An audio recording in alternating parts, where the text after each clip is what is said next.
নমস্কার, ওয়াটার নিউজে আপনাদের স্বাগত। আমার সঙ্গে আছেন অতীতের বিখ্যাত গোলরক্ষক সুমিত মুখার্জি। সুমিত, কালকে যে আশঙ্কাটা তুমি প্রকাশ করেছিলে ইস্ট বেঙ্গল ব্যাঙ্গালোর ম্যাচের প্রাক লগ্নে, অনেকটা সেটাই হলো। ইস্ট বেঙ্গল রয়েছে, কিন্তু ইস্ট বেঙ্গলেই আবার হাত দিয়েই শুরু করলো আইএসএল। কি বলবে? আমি তো বলেইছিলাম তোমায় কালকে যে এই এই টিমটাকে এইবারও যদি কোচ ঠিকভাবে না দাঁড় করাতে পারে, আর আমাদের জাত ইস্ট বেঙ্গল ক্লাবের লাস্ট 2-3 মাস লাস্ট বছর থেকে তুমি লক্ষ্য করবে আমরা সেকেন্ড হাফেই হারছি, সেকেন্ড হাফে গোল খাচ্ছি।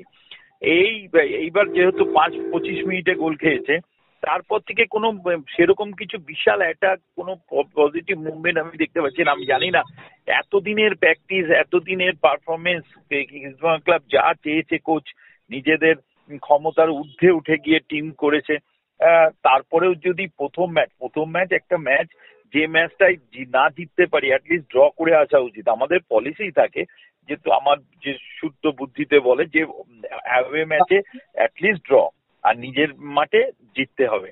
এই পলিসিতেই প্রথম 7-8টা ম্যাচ খেলে। আমার এটা খুব দুঃখজনক লাগছে।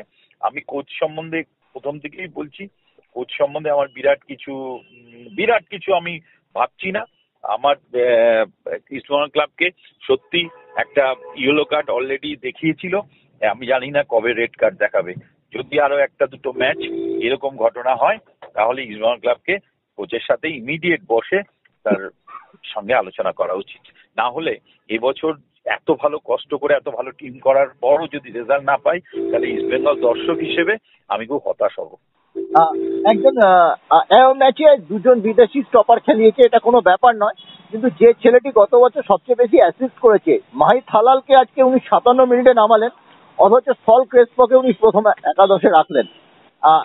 এই যে মাঝ মাঠে যে খেলাটা হোল্ড করতে পারে, তাকে তো ঠিক মতো ব্যবহারই করা হলো না এই শনিবারের ম্যাচে।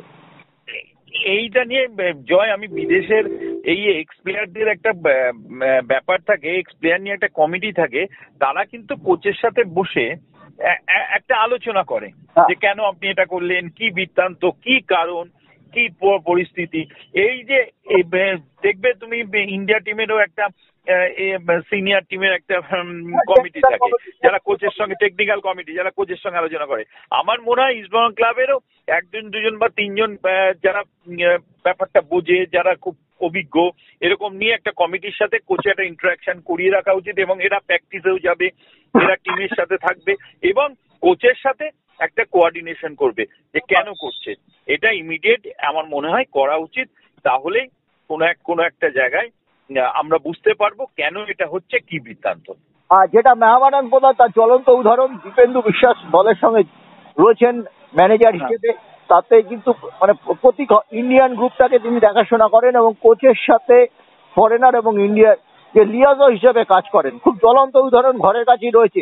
গত 4 বছরে সেকেন্ড ডিভিশন আই লিগ থেকে উঠে এসে মেহমানান তাই আজকে আইএসএল এর দরজায় করা নাড়ছে, সোমবার তারা খেলবে। তুমি হয়তো ঠিকই বলেছো।